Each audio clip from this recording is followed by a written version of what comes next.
Baik, Assalamualaikum warahmatullahi wabarakatuh. Salam sejahtera untuk kita semua. Perkenalkan, nama saya Dijar Yansa Wibowo dari mahasiswa Bina Nusantara University dengan NIM 290273239. Yang pertama, yang terhormat Bapak Edi Pranyoto SIMM selaku dosen pengampu dari mata kuliah Research Methodology in Accounting and Finance. Untuk kali ini saya ingin menjelaskan atau memaparkan forum diskusi mengenai materi pendidikan bisnis atau business research.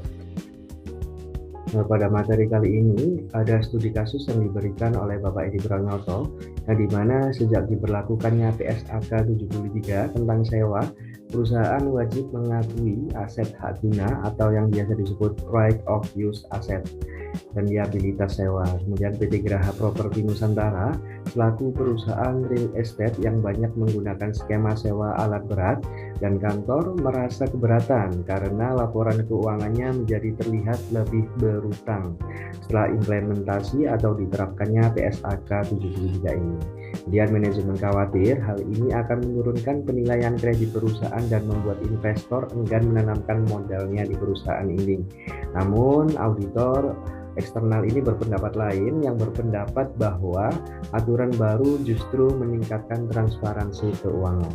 Kemudian seorang peneliti akuntansi melakukan business research untuk meneliti dampak penerapan PSAK 73 ini terhadap pertama rasio leverage perusahaan, kemudian yang kedua persepsi investor, dan akses perusahaan terhadap pendanaan eksternal.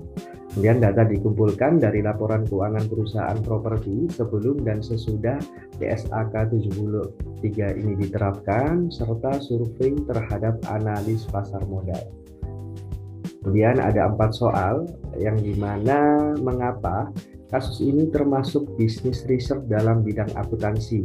Ada 3 jawaban. Yang pertama menurut saya karena fokus pada masalah bisnis yang nyata.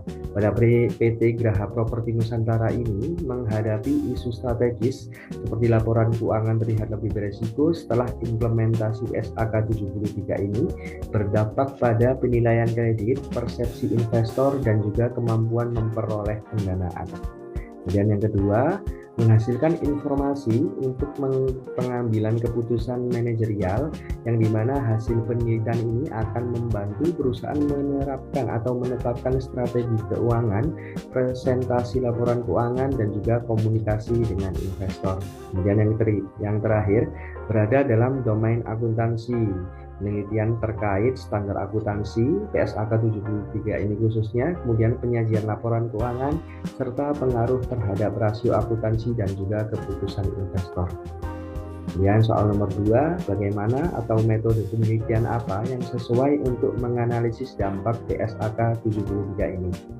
Menurut saya metode kuantitatif lah yang sangat cocok karena teknik analisisnya dapat mencakup yang nomor 1, A, uji T berpasangan atau paired t-test yang merupakan menguji perubahan leverage atau rasio setelah PSAK 73 ini.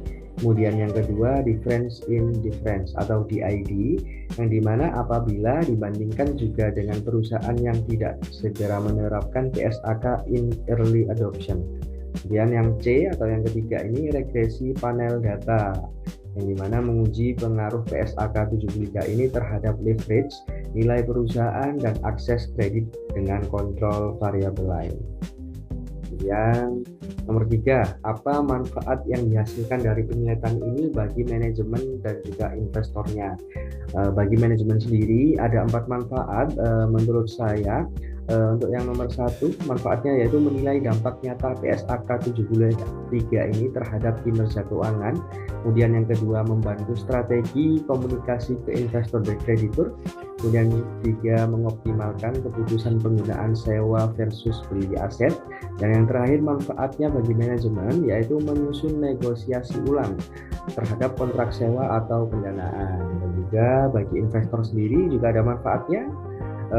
Yang saya pelajari ada 3, yaitu yang pertama memperoleh transparansi yang lebih baik, PSAK 73 ini memberikan gambaran utang yang sebenarnya atau yang real dari kontrak sewa. Kemudian yang kedua, membantu menilai resiko perusahaan secara lebih akurat. Investor dapat menilai apakah perusahaan benar-benar lebih berisiko atau hanya berubah kebijakan akuntansinya saja. Dan juga manfaat yang terakhir bagi investor yaitu meningkatkan kualitas keputusan investasi.